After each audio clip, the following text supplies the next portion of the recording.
60 seconds, one story. However, this will be a recap. This will be a little bit longer. This will be talking about the picture as we start to move into Trump's inauguration.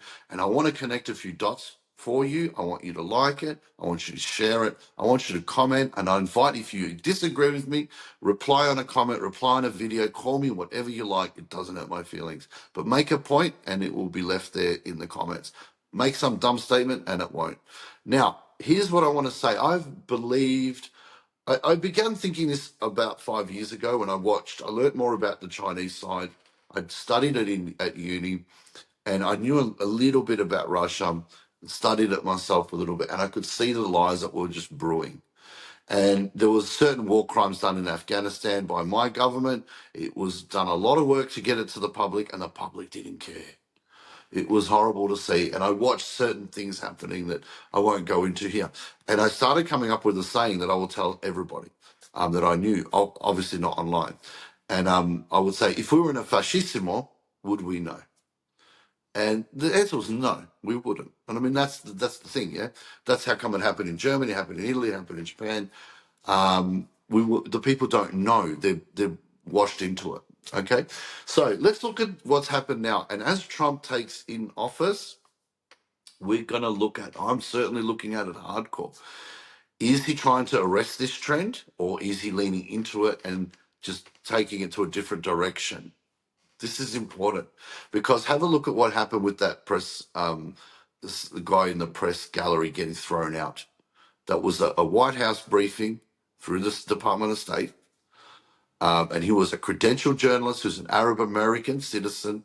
He's protected under the First Amendment, which I'm going to put up here a picture of it because people seem to think it's just about free speech. It's about a lot more than free speech. And it says very clearly, you can't abridge or curtail the press, the freedom of the press, because it's central to a democracy, because that's the only way people learn about what's going on. How can you make a decision if you don't know what's happening? And conversely, if you try to subvert that process, you're not a Democrat in the small d way. You're actually moving towards, if you're militaristic like the US claims to be, tries to be, you're aiming towards a fascismo. If you're trying to redo the social order and the economics of the place and you're lying, you're moving towards a communism. Okay? That's the two sides of it. You're either going fascist or you're going communist. That's the reality. That's where we end up.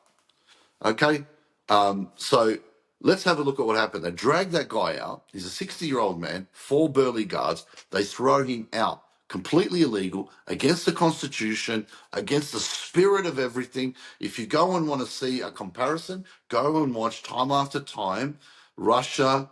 In Russia, Putin taking 4 hours of questions, and the BBC and the European journalists stand up there, pontificate, insult, patronize, and he answers their questions. They don't get thrown out. They come back and they say the same thing again. Sometimes Americans do it too. And that's fine because that's the Russian way. He's the czar. He has to be answerable to the people. They don't vote him out though, dude. In Russia, it's more like bang bang. You know what I mean? It's not, oh, we vote you out. Oh, okay, bye everyone. Thank you for. No. Over there, the consequences of not being people being happy with you is you must flee. So you have to keep the people happy. You have to make sure that they accept what's going on with the government. So to throw that guy out is an anathema to the US system. Okay, an absolute anathema. And that's where we have to be careful. So if you build a system up and this is your system, and people in power start taking the key planks of your system out, freedom of speech, freedom of the press, voting on wars, which we never do anymore. Being able to be accountable where the money's being spent. They don't do that anymore.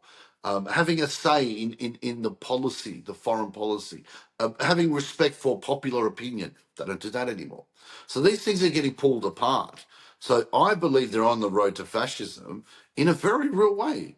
And people will say they are now. I don't think that's fair because the people are still able to express an opinion.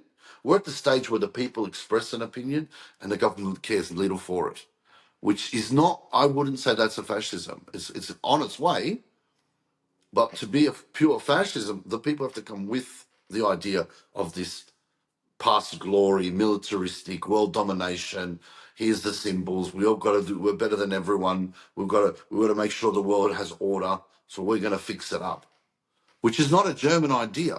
It's an Italian idea. Very important to understand that. Comes from Rome. Funny that. So now, Exhibit B, TikTok's bang. TikTok is a platform of free speech, by and large, and I've found it to be pretty easy to use. Your videos go to plenty of people. You can build a community around you if they like what you have to say. It's not too hard, and you will get strikes from the algorithm. But if you appeal it, you generally get it restored if you by the law. I haven't had very many. Only one video has actually not been restored, and that was because I mentioned three famous people from history, tongue in cheek, and TikTok don't want to hear that. They don't want to hear those three names, full stop. But you can kind of see some of their pictures out there.